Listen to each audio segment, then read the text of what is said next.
views and opinions expressed in this program are those of the participants and do not necessarily reflect the views of Bronxnet or the program underwriters.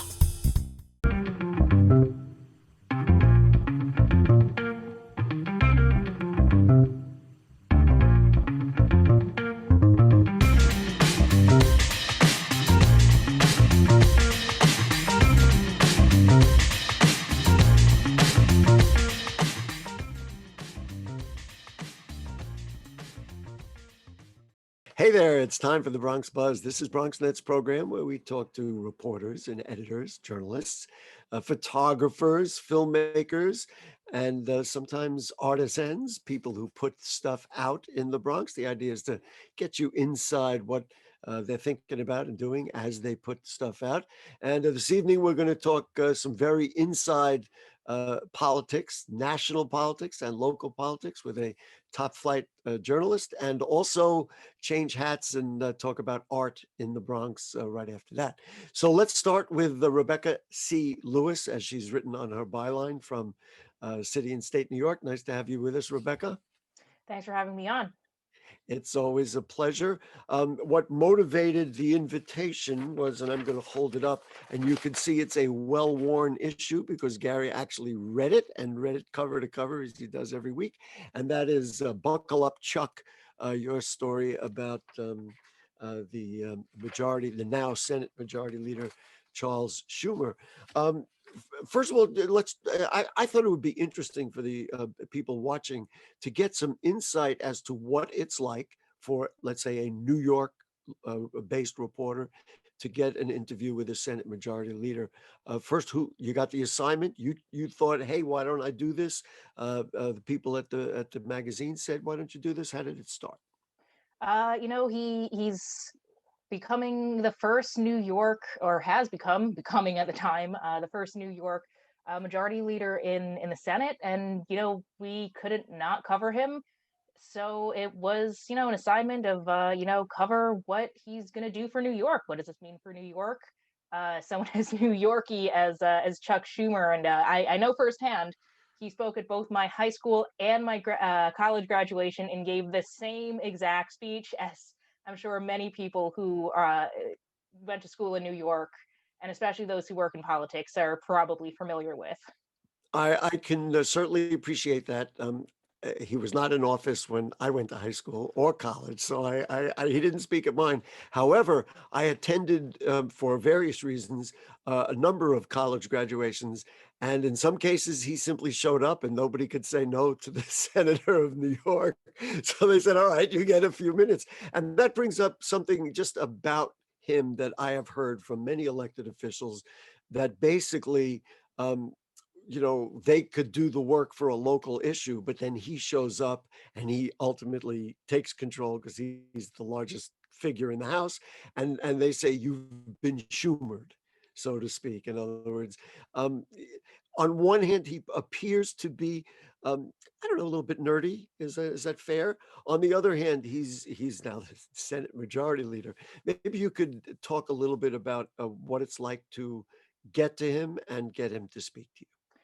Well, he has never been camera shy, as I'm sure many people would tell you, but he's also never shied away from issues. Back from all the way back when he was a member of the assembly, he was someone who, yeah, liked to be in the limelight, but wasn't afraid to, get down and dirty on the issues. But that also means he's very busy. And in my case, I got literally 5 minutes with him. He was very willing to talk, but it was a very quick 5 minutes before he was ushered on to whatever his next agenda item was that day. He's very busy, but always makes time for a quick photo op in our case. And there he was. He got this cover of a highly regarded and important political magazine. So I guess it's pretty interesting because you weren't able to have a ton of time with him to really get into his innermost thoughts. So your task was to go around and talk to others who have served with him or knew him. What was their real impression of them? Were they happy to talk? Did they feel like they'd been Schumered a little bit? How did they portray it? Well, for the most part, I think that Lieutenant Governor Kathy Hochul really had, something interesting to say in that, she is also someone who, if you know her public schedule as reporters do, she is all over the state all the time, every single day. And, she said that she really learned that from Schumer and his, 62 county tour across the state every year about how he often beats her by a couple of weeks.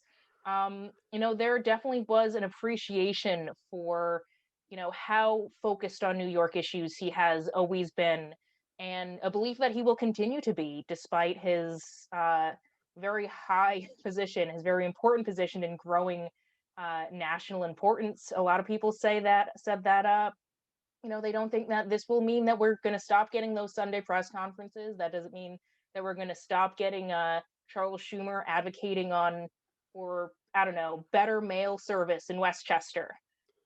That he will use his power for the benefit of New York, and I think that we're starting to see that already. What with the details coming out about the latest stimulus package, I think was it 50 billion for New York, 12.6 billion for the state government, which for me as a reporter certainly higher than I thought that New York was going to get out of it, considering it was asking for 15 billion. That's pretty close to the mark. He is, in fact, the title really, and a lot of actually the inside title. I have to open it. That you call, or the magazine called him America's Brooklynite. He's never not going to be a New Yorker, which leads me, I guess, to the next train of thought, and you've already touched on it. There's a lot of anticipation that New York is going to do very well now because he's the majority leader. And you're saying that the proposed budgets are starting to look like, in fact, yes, that's the case. I have my eye on the MTA. I don't know what the exact numbers are. It could be about $4 billion. Wouldn't be the worst thing if he basically saved our public transit system. Oh, certainly. And I know that there's definitely a lot of concern. Schumer has been not just for funding, but, at the forefront of advocating for transit projects like Gateway. And there is a lot of people who I think were a little concerned about Pete Buttigieg getting appointed for transportation commissioner, wondering, is he going to give the amount of attention that New Yorkers have been asking for and demanding and really hoping for? And we got Amtrak Joe in the White House, and you got Schumer now as the majority leader. I think that this is going to usher in a good thing for New York. Gateway. Well, I guess depending on where you fall on whether Gateway is good or bad. Daily News has their opinion certainly if you read their editorials. But congestion pricing is another thing that people are really hoping that Schumer will be able to finally push through that federal approval. So not just funding for the MTA, which is obviously super crucial right now, but a lot of those infrastructure projects and other general transportation needs in the state and in New York City. Among the types of statements that you see, the undercurrent, if you will, on social media, is that he was, through the Trump years, not strong enough. I mean, he was the minority leader. We get that he was not strong enough. I even saw some people saying, they didn't really think he was masterful enough in his post-impeachment trial statement. Uh, do you have, I don't know how you want to, do you want to editorialize about that, or do you want to weigh in? Did people say, he gets the job done, but sometimes doesn't really be forceful enough in the way he comes across? It's a tough situation to be in, and he certainly has had his critics, especially left-leaning critics who say that he, not just during the Trump years, but just has never really been left-leaning enough. And there is some valid criticism there in terms of how forceful he could have been, but at the same time, he was only the minority leader, and he's in an incredibly precarious situation now, a 50-50 split Senate with Kamala Harris becoming the deciding vote. One lone Democrat could, mess up every calculation. We know that very well in New York. We had one lone Democrat who became a kingmaker in Simca Felder for many years. that we could see that playing out. We can see that Albany dysfunction potentially playing out at the national level. And, Chuck Schumer is in the position to try to make sure that doesn't happen. So there are criticisms. There certainly have been plenty of criticisms, plenty of protests to, hold him to account, make sure that he was always trying to hold Trump accountable and Republicans accountable during his time as minority leader. But, there's only so much he could do then. And really, there's only so much he can do now, given that it is a very divided, very slim majority that he has. Maybe a true measure of his strength would not be the public perception of, how well he commandeers the microphone and, in front of the Senate, but how well he keeps his coalition together. And you said that even, I appreciate it very much that you said even one Democrat who steps out and all of a sudden there goes your stimulus bill or whatever it is, infrastructure and anything else. We got about a minute and a half. I just wanted to switch gears a little bit. You were today, now we're recording this on Monday, the 15th. You covered the governor today. Any interesting news, any interesting impressions from the governor's press conference today? Well, it was his first press conference since news broke that his top aide was privately apologizing for not giving full accounting of nursing home data to state legislators. And he was very much on the defensive, explaining that the DOJ probe request for information was taking precedence, that the state was, trying to handle a pandemic, that there was COVID in the nursing homes already. Once again, the same kind of defense that we've heard from him defending that March 25th order saying that nursing homes had to accept COVID positive but medically stable patients. It was definitely interesting to see, but it's his first public statement too, since people have started to call for, in earnest, call for the revocation of his emergency powers, and as I guess to a lesser extent and probably much less likely to happen, potentially even an impeachment. So it was. He was giving really his first statements on the record about all of these things today. Let me ask you this just before we run out of time, and you can be a prognosticator if you want. Do you think it's going to stick? Do you think the impeachment thing is going to be very hard to do? I can't. I mean, both houses are control. I don't know what the process is. We've been through it in the federal government. I don't know what it is in the state. It's been quite a while since the state has impeached a governor. Yeah, I don't even. I haven't even thought of the concept. But do you think it will stick in some form and hurt him? I mean, it already has hurt him, but I'm talking about in a large way. Got about 30 seconds to do it. It's something. It is something we've discussed. In the newsroom. What does this mean for 2022? And it's so tough to say. He is certainly no stranger to political controversy, to potential corruption and charges of the like that have never seemed to stick. But this could be different. In the past, there weren't deaths involved, and there are deaths involved this time. Rebecca C. Lewis from City and State New York, thank you so much. Thanks for the great work on Charles Schumer. If you don't subscribe to City and State New York, you're making a mistake. It's just a wonderful, wonderful publication. And Rebecca, you're really important to them and to us. We appreciate your time this evening.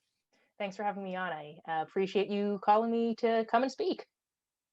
We'll get you again. All right, we're going to take a break. We're going to switch hats. We'll switch ties. And we'll be right back. We're going to talk arts in the Bronx. Don't go away. When taking public transportation, don't touch your phone. Carry hand sanitizer and use it immediately upon leaving the bus or train. Avoid touching your face. If someone is coughing or sneezing, move away. Wash your hands with soap and water as soon as possible. Limit contact with poles. If possible, avoid rush hour. Don't eat or drink on public transportation. Keep your bag off the floor or other surfaces. Avoid directly touching turnstiles. Stay up to date with the latest from your local health department and CDC.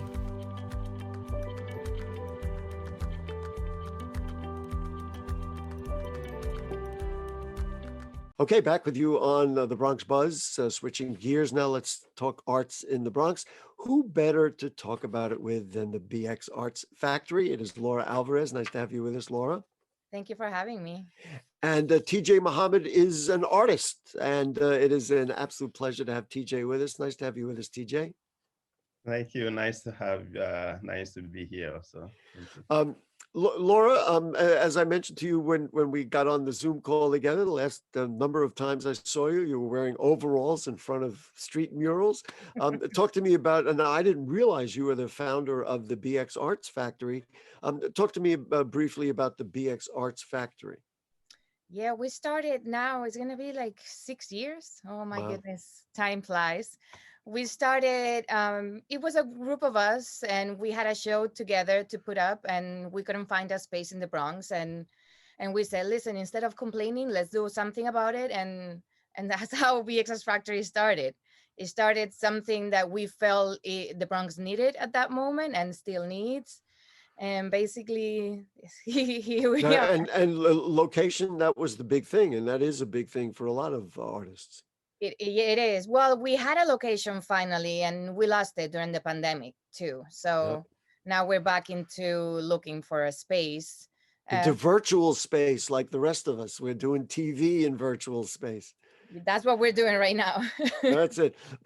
But there's something very exciting going on, and that is Bronxnet will be debuting a program called Art Time. It'll be on a Saturday at 2 p.m.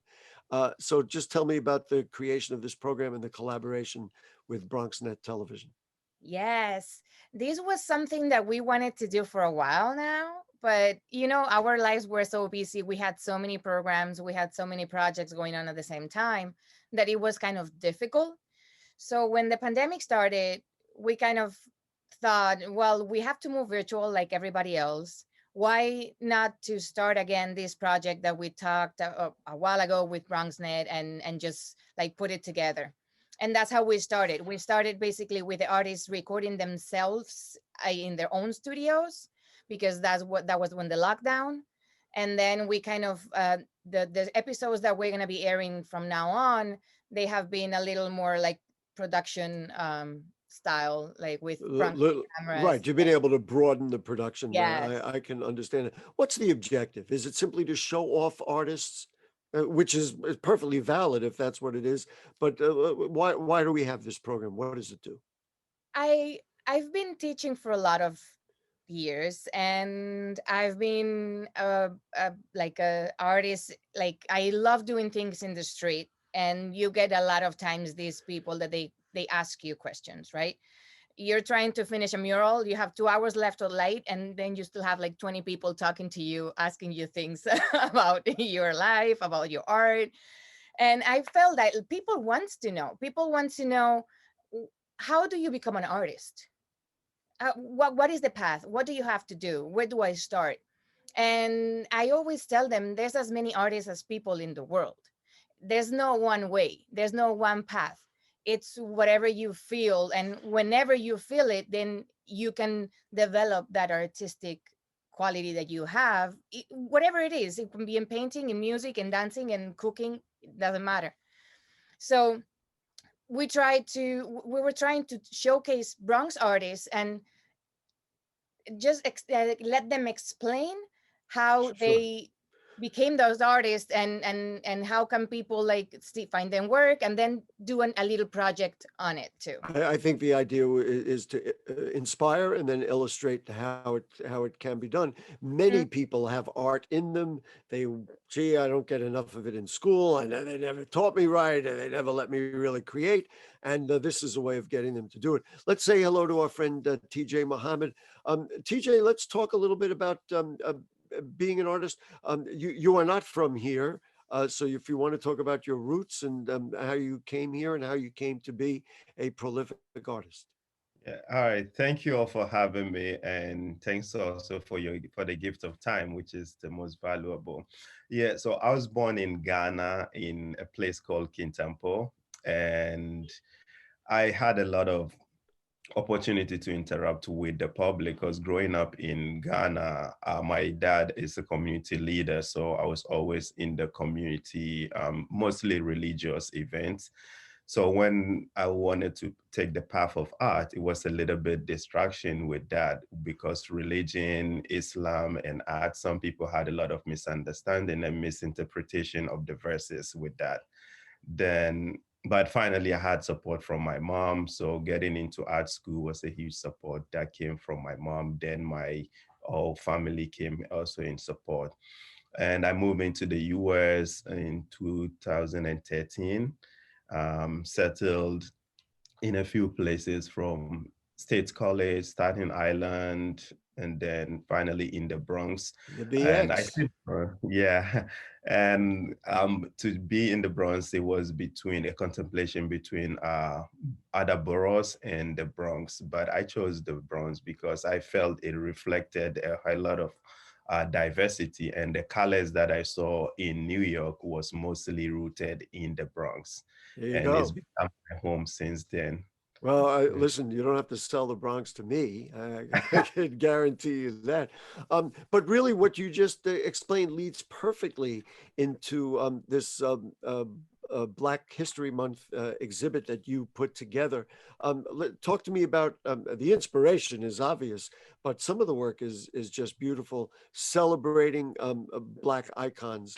And some of them even like Breonna Taylor, who are no longer with us. Talk to me about what you tried to do with these, because they're very interesting and compelling. Yeah, so I've been writing about a lot of projects that I wanted to do, but during this lockdown, I had a lot of inspiration came about it, and every year, I I have a specific project that I do relating to a particular topic. So this year, having to choose the women. So this is a body of work that I started way back in Ghana in 2012. But it was in general celebrating women, but now I'm directing it to celebrating people of color, especially women of color. And in my work, you will see I talk a lot about women and gender because of the inspiration I told you earlier about my mom. So this group of works are celebrating like women who have impacted society, Black women, and also in a way, it is also highlighting and referencing the 100 years of voting that women are doing. Although women are Black and women of color didn't started voting at that time, but I'm still honoring it because there's the juxtaposition of artwork. You play with it's just like novel. You play with the characters who engage with it. So I find a way to do it in my work too. And as you can see, these are icons that some of them, Kamala Harris, who we are currently celebrating, who marks a very, very important role in the history of America. And the history of America can never be said or narrated without the history of Black and people of color. So you can see there's Harriet Tubman, who is referencing all these journeys and paths that Black have gone through. And then we have a generation that is mostly current with Breonna Taylor, and also what is referencing in the Black Lives Matter movement. She's the only one on the $2 bill, and I don't have anybody who would repeat in the $2 bill. But 100 and other notes. But TJ, I don't want to run out of time, but what interests me is the muse, is the idea. Did you wake up and say, this is how this project is going to be, or did you start working on it and then it kind of grew into what it ultimately became? It grew into what it became because in the beginning, I started working with only fabric, and I did a lot of experimentation on this project. And sometime I'll be thinking about how to celebrate women, and I'm thinking that the dollar note is one way that you can celebrate because it's in everybody's pocket. Then recently I saw Harriet Tubman's, news came about on her being on the $20 bill. That also became a huge inspiration for that project. And it's 100 women. This 100 women, why I'm including young girls and people of contemporary age is to serve as inspiration So we are not only seeing Harriet Tubman and all the famous people, but we are also seeing people whom we don't know, like Mhm. young kids. And yeah. Laura, this fits right into what you were saying before about the importance of doing this, because what TJ is doing is reflecting real life, engaging people, maybe inspiring them, hopefully inspiring them. So talk to me about the program, that's going to be on Bronxnet. What are we going to see the artwork there? Give me the whole expanse so that people know where to tune, what to see, and how they can see even more of TJ's great work. Yes. So the segment will be on Saturday, and basically the art time program is going to be basically like 10 to 15 minutes of the artists explaining a little bit about their lives and how they became artists, and their views about art. And then the second part, everybody has to be ready because we're going to have a project for them to do at home. Uh-oh. Uh-oh. Yes. Wait a So minute. we'll be giving the I supply. have a marker. Can I start here? Am I okay here? Yeah. Now that's interesting. So this literally is going to inspire people, and you're going to motivate them to get to work. Yes. TJ, it seems obvious from talking to you. It's obvious what art has done for you, right? I mean, this is allowed you to grow and develop and learn about the world. I mean, I guess I'm answering my own question, but just tell me about the importance in your life of being able to be an artist.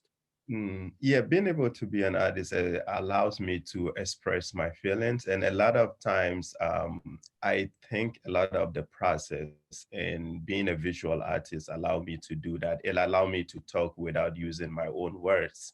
And also it allowed me to engage with audience that would come in the future, because there are generations that would see your artwork when you do not live. So the freedom in it is what I love so much. And that is why I try to find ways to engage communities in it. Some people say, well, you're just an artist or something. You try and sit there with a big open white canvas, and what are you going to do with it? Do that and have it mean something. Listen, Tijay Mohammed, that's what you do, and we really appreciate what you're doing. And Laura Alvarez, let's look at Art Time Saturday on Bronxnet. What channel on Bronxnet? Do you know one of the Bronxnet channels, 67? Yeah. All right. I can never remember numbers. I'll say it Well, wrong. that's okay. That's okay. People can find it. You can certainly go to Bronxnet's website and find it. And then go to BX Factory. There's a website for BX Factory, right? Yes, we have BXArtsFactory.org, and you can find the information of our time and also of the virtual exhibitions that we just started. Like we just took down the last virtual exhibition that it was the first, and we'll be continuing doing the same Great. thing during the year. So Laura, you know for many years that you and all the artists are invited on Bronxnet television in every way we can, and we appreciate our collaboration. And TJ, keep on rocking, man. You're doing all the right things. I mean, this Right. now more than ever, we need to have arts in the Bronx. I believe that to my soul. All right. Right. Thank you both. And Thank thanks to you. our great producer, Rebecca Hemick. We have a couple of interns working with us now. And so Jalen, Christine, thank them. And guess what? We'll see you next week. Oh, by the way, a controllers debate on Bronx Talk this week. And that'll be Monday night. You'll get to see that. So we're all busy. Stay safe. Wear your mask. We'll see you soon.